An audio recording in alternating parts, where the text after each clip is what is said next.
ওরা সৌন্দর্য চিনে। সৌন্দর্য দেখতে হলে দেখতে হবে নূরা ফাতে আলীকে, নূরা ফাতে আলী। সুপ্রিয় দর্শক মন্ডলী, জনতা শুনতে চায় জনতার কথা অনুষ্ঠান থেকে সবাইকে স্বাগত।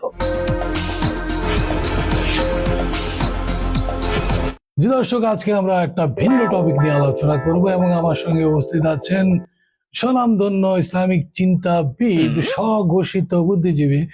উনি আসলে বিভিন্নভাবে ফেসবুক, ইউটিউবে ভাইরাল, এক এক সময় এক একটি বিষয় নিয়ে মন্তব্য করে এর ভিতরে উনি অনেকবার আলোচিত হয়েছে। তো সরাসরি চলে যাবো প্রথম প্রশ্ন, সেটা হচ্ছে যে আমরা যখন ছোটবেলায় বাপদাদার হাত ধরে ওয়াজ মাহফিল শুনতে যেতাম, তো সেখানে পরিবেশটা ছিল আসলে অন্যরকম। সেখানে ইসলামের হাদিসের যে আপনার বিষয়বস্তু সেগুলো নিয়ে আলাপ আলোচনা হতো, এর বাইরে আমরা তেমন কিছু একটা শুনতাম না। কিন্তু বর্তমানে ফেসবুক, ইউটিউব খুললে বিভিন্ন আলেমেরা, কিছু সংখ্যক আলেমেরা এমন এমন কাণ্ড করেন আসলে যেটা দেখে আমরা বিভ্রান্ত হই। আসলে এগুলো কি ঠিক? আপনি হুদায় একজন আলেমের নামে এই উল্টাপাল্টা কথা বলবেন, আপনার কাছে কোনো প্রমাণ আছে? অবশ্যই প্রমাণ আছে। আপনি দেখতে চান, আমি আপনাকে দেখাতে পারবো। ফুটবল ইংল্যান্ডে গিয়ে লিগে খেলেছে 1990, পয়সা দিয়ে নিয়ে যেত খেলা। ব্রিটিশ একজন মডেলকে আমি কালেমা পড়ালাম, ব্রিটিশ মডেল ছিলেন তিনি, তখন আমি ব্রাইটন ইসলামিক সেন্টারের খতিব। তো এটা কেমন কথা? আসলে আমরা তো এটা কোথাও কোনো পত্রিকা, টেলিভিশন আমরা দেখিনি। 1990 সালে উনি ইংলিশ প্রিমিয়ার লিগে খেলেছেন। গাদ্দার, বেঈমান, অকৃতজ্ঞ। মানে কি? ওকে ইংলিশ প্রিমিয়ার লিগে আমি চান্স করে দিছি,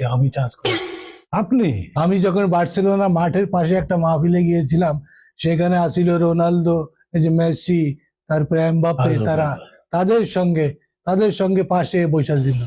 তখন আমি রিকোয়েস্ট করছি ওরে একটা ইংলিশ প্রিমিয়ার লিগে চান্স দাও। গাদ্দার, এই যে উস্তাদের নাম নেয় না, গুরু মারা শিষ্য, উস্তাদের নাম নিতে হবে। ও তো একটা বেঈমান। দর্শক আসলে বুঝতে পারছি না, আমরা আলোচনা করতে চেয়েছিলাম কি আর হয়ে যাচ্ছে কি। আমরা আসলে মূলত ওনার কাছে জানতে চেয়েছিলাম যে এই ঘটনাগুলো ঠিক কিনা এবং এগুলা আসলে করা উচিত কিনা ওয়াজ মাহফিলে। আচ্ছা, আপনাকে আমরা আরেকটা ভিডিও দেখাই। হেলিকপ্টারতে বেশি দ্রুতগামী রকেটে আমি চড়েছি অনেক। আইফোনের মালিক দেখা হয়েছে আমার সাথে, স্যামসাং কোম্পানির মালিক আমাকে দাওয়াত করলেন, মিস্টার স্যামসাং। ডোনাল্ড ট্রাম্প, এই ডোনাল্ড ট্রাম্প আমার সাথে অনেকবার সাক্ষাতের অবস্থা হয়েছে। জি জানাব, উনি যে বললেন এই যে স্যামসাং কোম্পানির সঙ্গে, উনি স্যামসাং কোম্পানির নাম কি আসলে মালিকের নাম কি স্যামসাং? মির জাফর। এই যে স্যামসাং সাহেবের সঙ্গে পরিচয় করে দিয়েছিলাম আমি জনাব অ্যাপেল সাহেব। এই যে অ্যাপল আইফোনের মালিক অ্যাপল। আমি ওই টেবিলে যখন নাস্তা খাচ্ছিলাম, অ্যাপেল সাহেব আমার পাশে এসে বসে। ও তখন ছিল ওখানে জব করতো, ও ছিল স্টুডেন্ট, ও পার্ট টাইম জব করতো রেস্টুরেন্টে। আমি ওকে পরিচয় করে দিয়েছিলাম। একটু পরে স্যামসাং শাখা আসছে, আমি বলছি যে এই ছেলেটাকে একটু দেখে রাখেন ভাই, এটা আমাদের বাংলাদেশের টুকটাক যে ওয়াজ মাহফিল করে। আচ্ছা, আসলে আমরা কি বলবো, মানে এগুলো সহ্য করার মতো না। আপনার ইসলাম হাদিসে যেটা আছে যে নারীদেরকে সম্মান দিতে হবে, তাদের দিকে নিজ স্ত্রী ব্যতীত অন্য গুরুর নাম দিতে হবে। মহিলাদের আসলে ওইভাবে তাকানো বা দেখা যাবে না।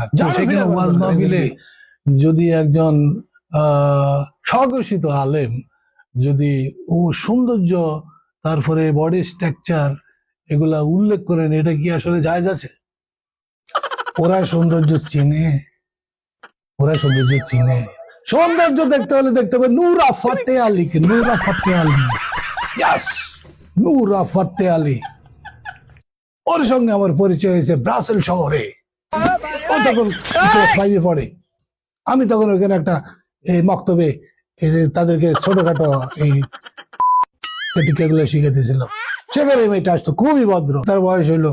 আমি তাকে রিকোয়েস্ট করে, এই যে অমিতাভ বচ্চন সাহেব যখন কলকাতায় আসলেন, উনি তো ওখানে জামাই বাবু, উনার ওয়াইফের বাড়িতে যখন আমি যেতাম, সেখানে আমি রিকোয়েস্ট করছিলাম, কারণ আমি অভিষেক, তারপরে আর ঐশ্বরিয়ার বিয়েতে উপস্থিত ছিলাম। আমার কাজই হওয়ার কথা ছিল, কিন্তু তারা হিন্দু এই জন্য পারি নাই। তো আমি রিকোয়েস্ট করছিলাম যে এই নূরা ফাতে আলীকে একটা চান্স দেন। পাঠাই দিচ্ছি পানি পানি পানি গরমি গরমি গরমি। তা আসলে দর্শক, আমি পর্বটা সাজিয়েছিলাম যে এই সব ঘটনার আসলে জায়েজ আছে কিনা এবং এগুলা আসলে করা উচিত কিনা ওয়াজ মাহফিলে, সেটা বোঝানোর জন্য। কিন্তু আসলে অন্যদিকে চলে যাচ্ছে ঘটনা। উনি তো দেখি যে আমি মাফিয়া উনাদের গডফাদারকে নিয়ে আসছি মনে হয় আজকে অনুষ্ঠানে। ভাই তাড়াতাড়ি ভাগেন, বুঝছেন? ওনারে মারতে আছে। ভাই তাড়াতাড়ি বলে কি? ভাগেন, ওনারে মারতে আছে। ভালো ঘিরে রেখছে। আরে মিয়া তাড়াতাড়ি ভাগেন, পাবলিক আছে মারতে। আপনার কারণে এই যে আপনি উল্টা পাল্টা কথা শুরু করছেন। আপনি কি বাইরে বাজায়? আমি জানি কি বাইরে। এখন একটা উপায় আছে, ওই যে উপর থেকে ঝাঁপ দেন, 6 তলা থেকে নিচে ঝাঁপ দেন। ভাই আপনারা তো বলেন কি বাঁচলে গাজী, মরলে শহীদ। এখন ঝাঁপ দেন আপনি, মিয়া ফাইজলামি করেন।